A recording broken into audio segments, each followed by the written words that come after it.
Assalamualaikum warahmatullahi wabarakatuh. Halo anak-anak, bagaimana kabar kalian? Semoga kalian tetap sehat dan yang paling penting kalian harus tetap semangat ya. Meskipun kalian belajar di rumah, kalian harus tetap semangat untuk belajar.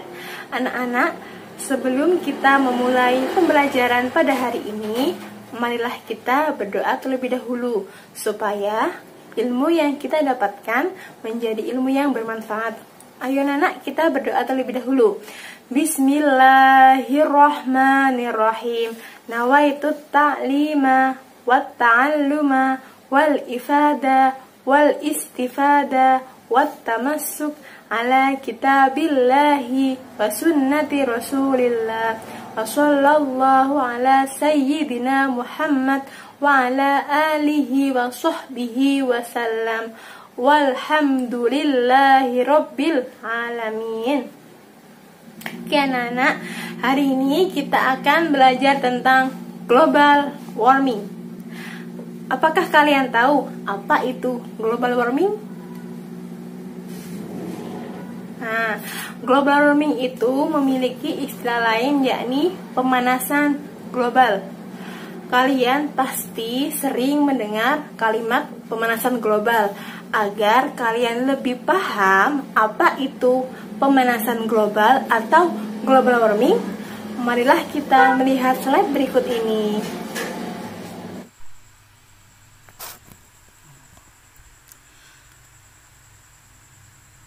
Oke anak-anak, pada hari ini kita akan belajar pengertian, penyebab, dampak, dan penanggulangan global warming. Global warming memiliki pengertian naiknya suhu rata-rata permukaan bumi akibat tingginya gas rumah kaca di atmosfer. Nah, berikut gas-gas rumah kaca. Yang pertama, karbon dioksida atau CO2. Yang kedua, metana atau CH4. Dan yang ketiga adalah nitrogen oksida atau NO2. Keberadaan gas-gas rumah kaca mengakibatkan panas matahari yang masuk ke bumi terperangkap di bumi, sehingga panas matahari tidak dapat keluar dari bumi. Hal ini biasanya kita kenal dengan istilah efek rumah kaca. Sebenarnya gas rumah kaca di atmosfer diperlukan untuk kehidupan di bumi, karena apabila tidak terdapat gas rumah kaca, suhu bumi menjadi minus 18 derajat Celcius. Bayangkan betapa dinginnya suhu bumi kita. Maka dari itu, kita memerlukan gas rumah kaca, namun dalam jumlah yang normal. Ketika jumlah tersebut melebihi batas normal, akan menyebabkan, benar sekali, global warming. Oke anak-anak, selanjutnya kita akan belajar tentang penyebab terjadinya global warming. Yang pertama yaitu gas karbon dioksida dan karbon monoksida yang dihasilkan dari kendaraan bermotor. Yang kedua, aktivitas pembuangan gas pabrik. Karena beberapa pabrik belum memberikan filter untuk cerobongnya, sehingga sumbangan gas karbon dioksida di atmosfer semakin tinggi. Kemudian, yang ketiga, yakni illegal logging. Logging memiliki pengertian penebangan hutan secara liar. Hal ini menyebabkan berkurangnya lahan hijau yang berfungsi menyerap gas karbon dioksida di atmosfer. Selanjutnya yang keempat, yakni penggunaan listrik yang berlebihan. Hayo, siapa yang sering boros listrik di rumah? Penggunaan listrik yang berlebihan dapat menyumbang gas karbon dioksida. Selanjutnya, yang kelima, yakni polusi gas metana yang dihasilkan oleh pertanian, peternakan, dan perkebunan. Gas ini merupakan salah satu gas rumah kaca yang memiliki daya ikat lebih kuat dari karbon dioksida.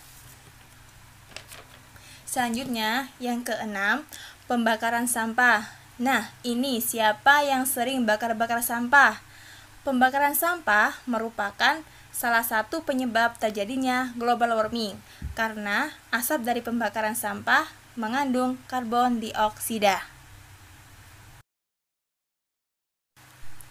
Selanjutnya, dampak dari global warming. Yang pertama, mencairnya es di kutub. Nah, itu loh kasihan, beruangnya sudah tidak ada tempat tinggal. Yang kedua, yakni tenggelamnya pulau-pulau kecil dan daratan akibat tingginya permukaan air laut. Hal ini dikarenakan apa? Dikarenakan es di kutub mencair. Selanjutnya yang ketiga, perubahan cuaca dan iklim yang sangat ekstrim. Dan yang terakhir, dampak dari global warming adalah kekeringan.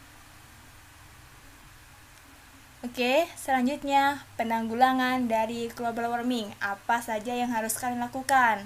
Yang pertama yaitu reboisasi atau penanaman hutan kembali. Hal ini dapat memperluas lahan hijau di permukaan bumi kita. Oke, yang kedua yakni mengurangi pemakaian kendaraan berbahan bakar fosil. Dan yang ketiga yakni menggunakan energi alternatif. Di sini kalian bisa menggunakan tenaga dari sel surya atau sumber daya alam yang dapat diperbaharui. Selanjutnya, yang keempat yakni hemat listrik ya. Mematikan seluruh peralatan elektronik yang tidak digunakan.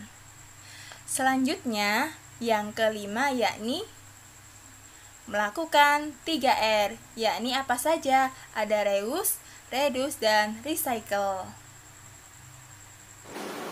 Oke anak-anak, cukup sekian pembelajaran pada hari ini. Semoga video pembelajaran pada hari ini dapat bermanfaat bagi kalian semua. Terima kasih. Wassalamualaikum warahmatullahi wabarakatuh.